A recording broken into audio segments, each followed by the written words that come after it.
За гişүүдийнх энэ өдрийн ямар амлан айлтгая. Тэгэхээр засгийн газраас энэ татварын бодлогын чиглэл дээр тодорхой бодлогын өөрчлөлт хийж байгаа юм байна гэж би бол ингэж хараад байгаа юм. Бага дунд орлоготой хэсэг үйл ажиллагаа орлого талаар нь дэмжих үү? Эсвэл энэ бага орлоготой дунд орлоготой хэсэг хэрэглээ талаар нь дэмжих үү гэдэг асуудал үүсчихсэн. Одоо биднээс яриад байгаа нэмэгдсэн үртгэхийн албан татварын хуулийн асуудал бол үндсэндээ сард 75 мянган төгрөгийн буцаалтын тухай ойлголт байсан. За одоо хүн амын орлогын хувь хүний орлогын албан татварын тухай хуулиар 792 мянган төгрөгийг татвараас чөлөөлт хийчихээр зэрэг 79200 төгрөгийн буцаалт үндсэндээ очиж байгаагаар ойлгогдож байгаа. Тэгэхээр энэ зөрүүгээр би нэг 4000 гаруй төгрөгийн нэмэгдэл байдлаар иргэд дээр үлдэж байгаа юм байна. Тэгэхээр засгийн газар маань бол аль болохоор энэ эдийн засгийн тэлэх, идэвхжүүлэх, баялаг бүтээгчдэд дэмжих, үйл ажиллагаа орлого талаанд дэмжих энэ үүднээсээ асуудалдаа хандаж бодлогын нэлээд тийм өөрчлөлт хийж байгаа юм байна гэж энэ талаас нь би одоо энэ нэмэгдсэн үртгэхийн албан татварын тухай хуулийн асуудлыг хараад байгаамаа. За тэгэхээр төсвийн хүрээ төсөөлөл талдаа бид нэгэнт энэ хуулийг дагуулж өргөн барьсан учраас тооцооллоо энэ хэлбэрээр нь тусгаад оруулсан гэж ингэж ойлгож байгаа. Төсвийн хүрээг нь явуулсан бол дагсан хуулийн зохицуултыг хийчихгүй бол тооцооллын алдаа одоо биднээсээ маргалдаад байгаа тодтогл өдрийн чи юм дахиад яригдах болно.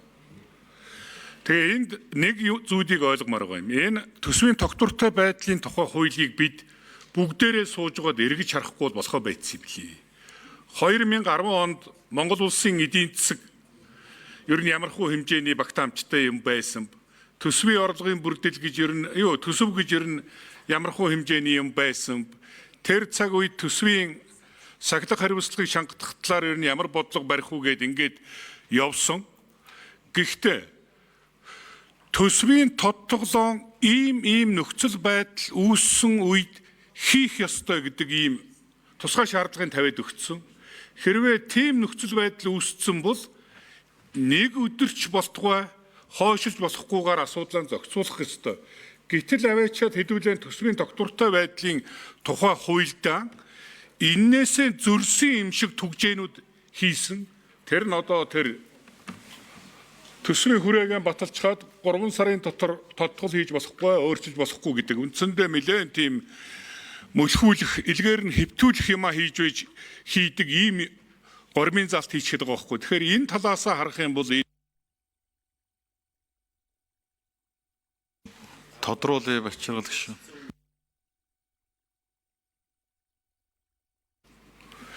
Энэ талаасаа харах юм бол энэ төсвийн тогтвортой байдлын хуульд байгаа янз бүрийн түгжээс заалтуудыг агуулга талаас нь харж зөв болгохгүй боломгүй юмнууд байгаад байгаа юм байлээ. Энэ үнийгээ бид хаана хүлээн зөвшөөрөх ёстой гэж. За нэмэгдсэн үртгэхийн албан татварын энэ ярьж байгаа асуудал дээр орж ирсэн хуулийн хууль санаачлагчид нь буцаачхаад тэгээд тэр хуулийн үзэл баримтлал дээр тулгуурлаад хууль хүчингүй болох хуулийг эндээс хийчих гэж одоо ер нь байж болох уу? Одоо юу гэж ойлгоод байна? Энэ л их сонин асуудал болчиход байгаа. Би хууль зүйн энэ одоо манай мэрэгжлийн баг тамгын газар энэ хуульчдын баг нь зөв гэдэг байгаа. Тэгэхээр одоо болдго юм уу? Хүний үзэл баримтлалаар орж ирсэн хуулийг буцаачгаад тэгээд тэр үзэл баримтлал дээр тулгуурлаад энд хуулийн төсөл боловсруулна гэж ер нь байж болох юм уу? Болохгүй юм чи.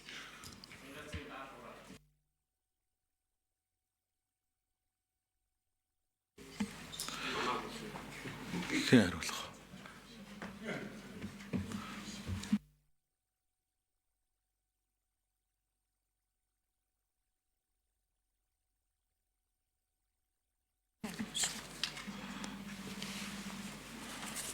За бачиргалагч шүүний асуултанд хариулъя.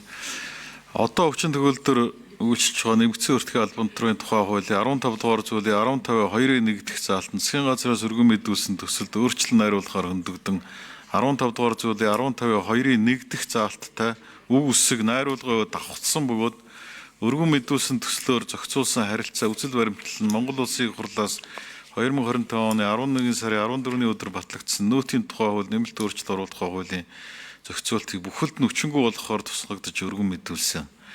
Мөн нэгдсэн хуралдаанаас хуулийн төслийн үзэл баримтлалын хүрээнд хэлцэхийг дэмжсэн тул хуулийн төслийн үзэл баримтлалын хүрээнд зөв техниктэй болгож хэлцүүлэх шаардлага үүссэнтэй холбогдуулан засгийн газраас өргөн мэдүүлсэн хуулийн төслийг хууль санаачлагч буцаах, үүнтэй уялдуулан улсын нэгдсэн төсвийн 2027 оны төсвийн хүрээний мэдээлэл 28-аас 29 оны төсвийн төсөөлийн тухай хуулийн төслийн 3 дахь хэлцүүлэг явуулах үед улсын хурлаас 2025 оны 11 сарын 14-ний өдөр баталсан нөөтийн тухай хууль нэмэлт өөрчлөлт оруулах тухай хуулийг эмгцэн өртгөл албан тушаалын буцаа олголтын 20%-ийг шаталсан хэлбэрээр нэмэгдүүлж 100 хүртэлгүй хөргөн 26 оны 10 сарын 1-ний өдрөөс хэрэгжих хүчингүй болсон тооцох тухай хуулийн төслийг байнгын хороонд санаачлан боловсруулан танилцуулсан. Тэгэхээр байнгын хорооны зөвлөхүүд хамгийн газрын одоо мэрэгчлэтнүүдээс бид нар бас тодруулж ийм л одоо төслийг оруулж байгаа.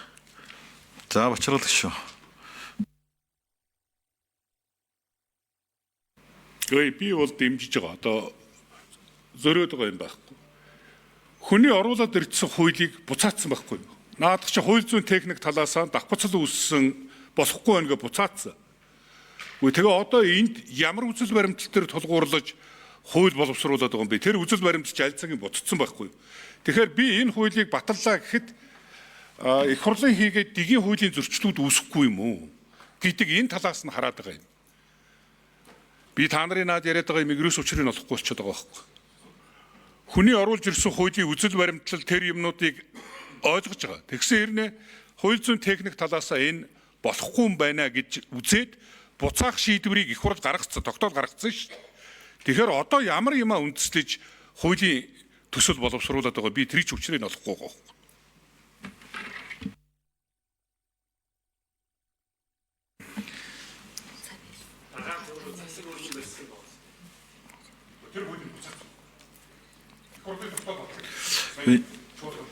Тэгээ энэ дээр ингэж байгаа. Сая нөгөө байнгын хороо яагаад өргөн барьж байгаа гэдэг дээр 42-ийн 5 дээр дигийн тухай хуулийн зөрчилдсөн заалт байхгүй болсон шүү дээ. Зөрчилдсөн заалтаа хуулийн даяар буцаацсан байхгүй. Тэгэхээр нөгөө тэр өмнөх хуулиа хүчингүй болгох заашгүй шаардлагатай болчихж байгаа байхгүй. Буцаач. Тэгэхгүй бол өмнөх хуулиараа явчихна. Өмнөх хууль чинь тэр энэ дээр ингэж байгаа. зөрчилдсөн хуулиа буцаацсан хэвүүд айлцаг одоо байхгүй болсон.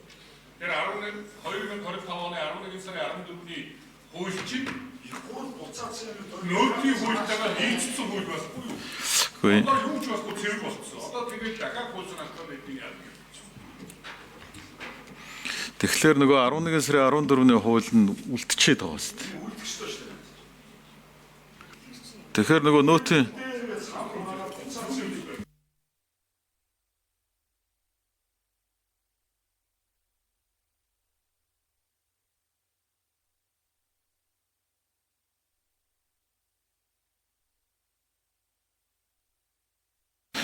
За би энэ протокол тэмдэглүүлж үлдээх үүднээс хуулийн заалтыг уншиж.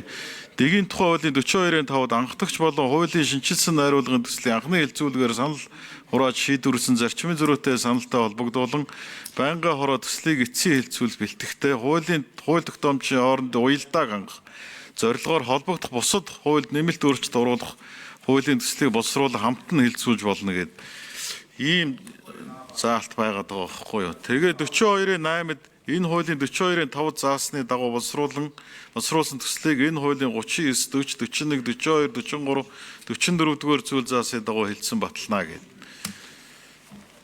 За гав их шүү. Асуулт.